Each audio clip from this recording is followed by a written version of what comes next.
नवाज शरीफ ने किसी फोरम पर मुज़ाकरात की बात नहीं की। हो सकता है उन्होंने राना सनाउल्लाह से बात की हो। एहसन इकबाल की डॉन न्यूज के program live with Adil Shahzeb में गुफ्तगू।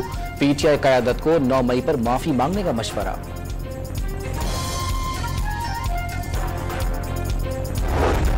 लंदन में नायब वजीर आजम इसहाक डार की बरतानवी हम मनसब से मुलाकात। दो तरफा तिजारत और सरमायाकारी को फरोख्त देने पर तबादला ख्याल।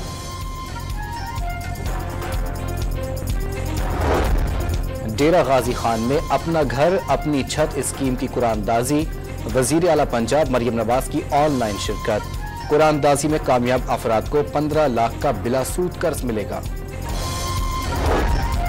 गुजरावाला के स्कूल में 3 तालिबात से ज्यादती का इंकशाफ। मेडिकल टेस्ट में ज्यादती साबित। पुलिस ने उस्तानी के शौहर को गिरफ्तार कर लिया।